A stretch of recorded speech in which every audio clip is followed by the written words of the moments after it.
Hi అండి, నేను మీ YVS. ఈరోజు మన యూట్యూబ్ ఛానల్లో వచ్చేటప్పటికి పాఠ్య పథకం అదేనండి లెసన్ ప్లాన్. ఈ లెసన్ ప్లాన్ అనేది ప్రతి డ్రాయింగ్ టీచర్కి, క్రాఫ్ట్ టీచర్స్కి అందరికీ అవసరం అండి. అయితే ఫుల్ ప్లెజర్గా అంటే ఎక్కువగా క్లియరెన్స్గా ఉన్నటువంటి లెసన్ ప్లాన్ అనేది కరెక్ట్గా ఉండాలి కాబట్టి అటువంటి లెసన్ ప్లాన్స్ మన యూట్యూబ్ ఛానల్లో చాలా పెట్టామండి. అయితే న్యాచురల్ డ్రాయింగ్ సంబంధించి కూడా ఒక లెసన్ ప్లాన్ పెట్టాలనే ఉద్దేశంతో జామకాయకి సంబంధించి ఒక లెసన్ ప్లాన్ తయారు చేశానండి. ఈ లెసన్ ప్లాన్ ఎలా రాయాలి, ఏ విధంగా రాస్తే బాగుంటుంది అనే విషయాన్ని క్లారిటీగా పిల్లలకి ఎలా చెప్తే అర్థమవుతుంది అనే విషయంతో సహా క్లియర్గా ఈ వీడియోలో తెలియజేశానండి. ఈ వీడియో కనుక మీకు బాగా నచ్చితే కనుక లైక్ చేయండి, అలాగే సబ్స్క్రైబ్ చేయండి. అలాగే ఈ వీడియో మీద మీకు ఏమైనా డౌట్స్ ఉంటే కనుక కామెంట్ రూపంలో తెలియజేయండి. ఇంకా ఈ లెసన్ ప్లాన్ ఎలా రాయాలో చూద్దామా మరి. అయితే ఈ రోజు తెలుసుకునేటువంటి లెసన్ ప్లాన్ పైన వచ్చేటప్పటికి ఈ పట్టిక అనేది కంపల్సరీ ఉండాలండి. ఈ 8 అంశాలని కంపల్సరీ ఉండాలండి. ఉపాధ్యాయుని పేరు, ఉపాధ్యాయుని పేరు అనేటప్పటికి నా పేరు రాసుకున్నానండి, వైవిఎస్ నారాయణ కాబట్టి వైవిఎస్ నారాయణ రాశాను.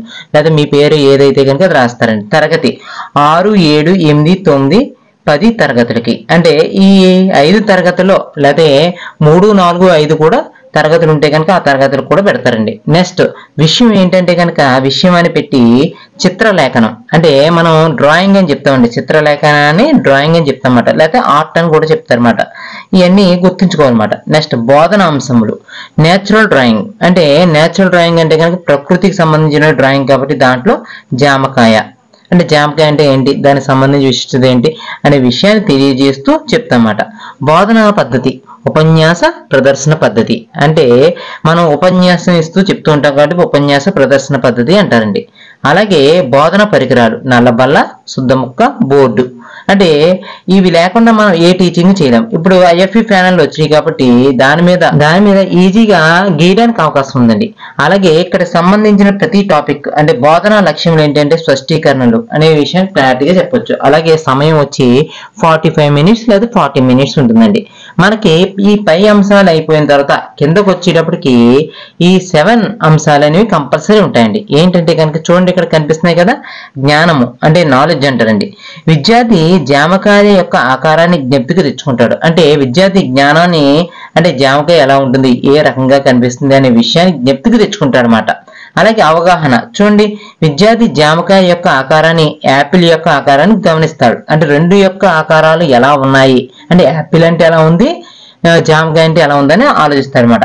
నెక్స్ట్ మూడోది వచ్చి వినియోగం, అంటే విద్యార్థి సృజనాత్మకత చిత్రీకరణ సమయంలో పై జ్ఞాన అవగాహనను వినియోగించుకుంటాడు, అంటే పైన ఉన్న జ్ఞానాలంటే పాత విషయాలన్నింటినీ జ్ఞప్తికి తెచ్చుకుంటాడు అనమాట. అలాగే నైపుణ్యం, స్కిల్స్ అంటారండి. విద్యార్థి చిత్రకళ నైపుణ్యం ఉద్యోగును, అలాగే నేచురల్ డ్రాయింగ్ లో సామర్థ్యం పెరుగును, అంటే చిత్రకళా రంగం అంటే కనుక మనకి డ్రాయింగ్ లో అభివృద్ధి పెరిగి కొద్ది వాళ్ళ క్రియేటివిటీ పెరుగుతుందండి, అంటే క్రాఫ్ట్ లో కానీ డ్రాయింగ్ లో కానీ క్రియేటివిటీ పెరగడానికి ఆస్కారం ఉందన్నమాట. అలాగే మ్యూజిక్ లో కూడానండి. చూడండి నెక్స్ట్ వైఖరులు, అంటే విద్యార్థి చిత్రకళపై అభిమానం కలిగి ఉంటారు. అలాగే ఆసక్తులు, ఇంట్రెస్ట్ అండి, విద్యార్థి చిత్రకళ యందు ఆసక్తి కలిగి ఉంటారు. చూస్తున్నారా, రెండు ఆసక్తి కలిగి ఉంటారండి వైఖరులు కానీ దీనికి సంబంధించి ఒకటేనండి.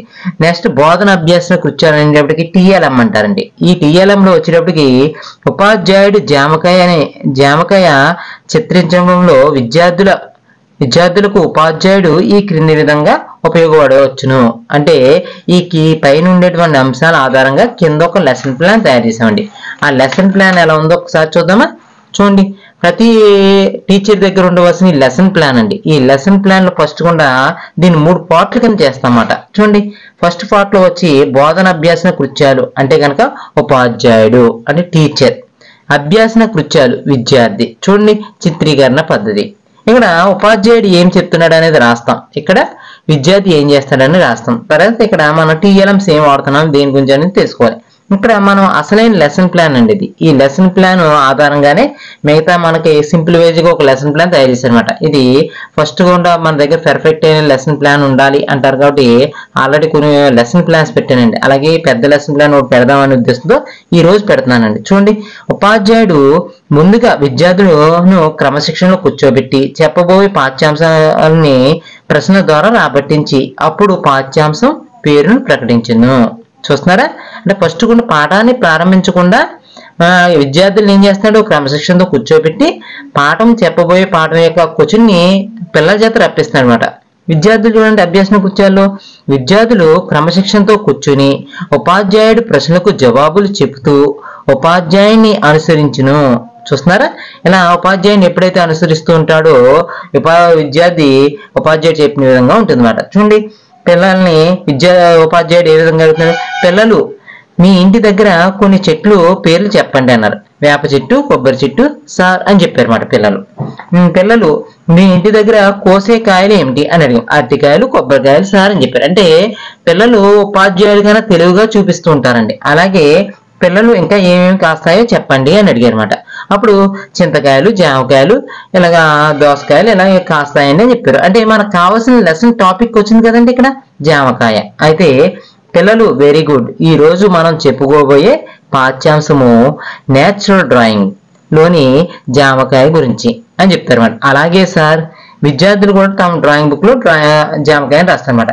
ఉపాధ్యాయుడు బోర్డు మీద నేచురల్ డ్రాయింగ్ లో జామకాయ అనే పాఠం గురించి చెప్తున్నారు కాబట్టి అది రాస్తారన్నమాట. అంటే ఇక్కడ మనం జామకాయ అని పెట్టామాట. చూడండి, కనిపిస్తుందా? అలాగే ఇక్కడ చూడండి, ఉపాధ్యాయుడు విద్యార్థుల డ్రాయింగ్ బుక్ మీద అందంగా బార్డర్ గీయించి, అంటే 4 వైపుల బార్డర్ గీస్తారన్నమాట. ఇలా అందంగా ఎప్పుడైతే బార్డర్ గీయించి తర్వాత బోర్డుపై ఒక వృత్తంను చిత్రించను, అంటే ఒక వృత్తాన్ని ఇలా చిత్రించాడు అనమాట. విద్యార్థులు అందంగా బుక్ లో బార్డర్ గీసి ఒక వృత్తాన్ని చిత్రించను. చూస్తున్నారా, ఉపాధ్యాయుడు బోర్డు పైన ఉన్న వృత్తమును పైన ఒక గీతను గీసి ఆ వృత్తంలో కింది అర్ధచంద్రాకారంలో త్రిశూలం ఆకారంగా కనిపించే విధంగా చేస్తున్నాం. చూస్తున్నారా, ఇక్కడ అర్ధచంద్రాకారంలో కనిపించే విధంగా చేస్తున్నాడు అనమాట. విద్యార్థి ఉపాధ్యాయుని అనుసరిస్తూ తన పుస్తకములో ఒక వృత్తమును చిత్రించి దానిపై ఒక రేఖను గీసి దాని క్రింది త్రిశూలం ఆకారంలో మార్చును. అంటే త్రిశూల ఆకారం అంటే కనుక కనిపిస్తుందండి, ఈ త్రిశూల ఆకార టైప్ లో ఎలా కనిపించేలా చేస్తున్నారు అనమాట. చూడండి, త్రిశూల ఆకారం టైప్ లో కనిపిస్తుంది కదా, ఇలా త్రిశూల ఆకారంలో కనిపిస్తుంది అనమాట. చూడండి, అలాగే ఉపాధ్యాయుడు జామకాయ ఆకారంపై మెరుగులు దిద్దును. అంటే మెరుగులు అంటే కనుక ఇక్కడ కనిపిస్తున్నటువంటి ఆకారంపై మెరుగులు దిద్దుతాడు అనమాట. విద్యార్థి ఉపాధ్యాయుని అనుకరిస్తూ జామకాయ యొక్క బొమ్మను పూర్తి మెరుగులతో చిత్రించును. చూడండి, పూర్తి మెరుగులతో ఎలా ఉంటుందో చిత్రించాడు అనమాట. నెక్స్ట్ వచ్చేటప్పటికి లాస్ట్, ఉపాధ్యాయుడు బోర్డు మీద జామకాయ బొమ్మను అవసరమైన గీతలు ఉంచి మిగిలిన గీతలను తొలగించి జామకాయ యొక్క తుది బొమ్మను వెలుగు నీడలతో గీసి తరువాత ఈ జామకాయను రంగులు వేసి చార్ట్ను చూపించును. చూడండి, అందంగా TLM అనేది చూపిస్తారన్నమాట. TLM. అండ్ నెక్స్ట్, ఉపాధ్యాయుడు వేసిన బొమ్మ విధంగానే జామకాయ యొక్క బొమ్మను పూర్తి చేసను, దానికి వెలుగు నీడలు చిత్రించును. చూడండి, ఇక్కడ కనిపిస్తున్న జామకాయ అనేది ఎలా కనిపిస్తుందో ఇలా అందంగా నేర్చుకుంటాడు అనమాట. అది దీనికి సంబంధించిన మూల్యాంకనం చేస్తున్నమాట. చూడండి, మూల్యాంకనం అంటే కనుక ఏదైనా పాఠం చెప్పినప్పుడు క్వశ్చన్స్ వేస్తామన్నమాట. ఆ క్వశ్చన్స్ కి ఆన్సర్లు బట్టి పిల్లలకి ఏమైనా డౌట్స్ ఉన్నాయా లేవని క్లారిఫై చేసుకోవాలండి. ఈ మూల్యాంకనం జరగలేదంటే కనుక మనం పాఠం కరెక్ట్ గా చెప్పినట్టు కాదు. చూడండి, జామకాయకి యాపిల్కి మధ్య తేడా ఏమిటి అని అడిగమాట. అంటే ఇప్పుడు జామకాయ ఎలా ఉంటుంది, గ్రీన్ కలర్ లో ఉంటుంది, మరి యాపిల్ రెడ్ కలర్ లో ఉంటుంది. ఈ కలర్ లో వ్యత్యాసంలో గానీ ఆకారంలో గానీ చాలా తేడా ఉందండి. అంటే టమాటా ఆకార టైప్ లో కనిపిస్తుంది, లేకపోతే ఇలాగా రకరకాల కలర్స్ లో ఉన్నాయని చెప్తాం కదండి, అలా కనిపిస్తుంది. జామకాయ ఏ రంగులో ఉంటుంది అని క్వశ్చన్ అడిగమాట. విద్యార్థులు వాళ్ళు చెప్తారు గ్రీన్ అని లేదా ఎల్లో అని రకరకాల కలర్స్ చెప్తారు. అంటే పిల్లలకు కరెక్ట్ గా తెలిసిన ఆన్సర్ చెప్తారండి.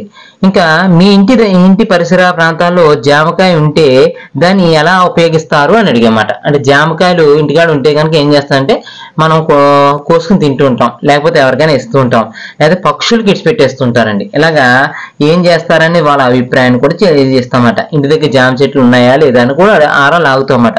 ఈ రకంగా పాఠాన్ని పూర్తి చేసిన తర్వాత ఇంటి పని అంటే హోంవర్క్ అంటే HW అంటారండి దీన్ని, HW. ఈ హోంవర్క్ లో విద్యార్థులకు ఇంటి పని కింద జామకాయ వంటి మరొక కాయని గీసుకుని మరుసటి క్లాసులోకి రమ్మని చెప్పాలి. అంటే ఇలాంటి కాయ ఇంకోటి మరొకటి తీసుకురామని చెప్పాలన్నమాట. ఈ చివరిగా ఈ లెసన్ అంతా అయిపోయిన తర్వాత మనం ఏం చేస్తామంటే ఒక టీఎల్ఎం చూపిస్తామన్నమాట. ఏంటది? జామకాయ బొమ్మ ఎలా ఉంటుందో దాన్ని వాటర్ కలర్స్ తో కానీ లేదా స్కెచెస్ తో కానీ గీసినట్టు ఒక బొమ్మను చూపించి పిల్లల్లో మోటివేషన్ ఏర్పాటు చేస్తామండి. చూసారుగా ఫ్రెండ్స్, ఈ వీడియో ద్వారా మీకు ఈ జామకాయకు సంబంధించినటువంటి పాఠ్య పథకం అనేది మీకు బాగా అర్థమైంది అనుకుంటున్నాను. అలాగే మన డ్రాయింగ్ టీచర్స్ అందరికీ బాగా ఉపయోగపడుతుందనే ఉద్దేశంతో ఈ వీడియో తీసి మీ ముందుకు తీసుకొస్తున్నానండి. ఈ వీడియో కనుక మీకు బాగా నచ్చితే కనుక లైక్ చేయండి, సబ్స్క్రైబ్ చేయండి. అలాగే ఈ వీడియో మీద మీ అభిప్రాయాలు ఏమైనా ఉంటే కనుక కామెంట్ రూపంలో తెలియజేస్తారని ఆశిస్తున్నాను. Thank you so much. ఇట్లు మీ YVS ఆర్ట్స్.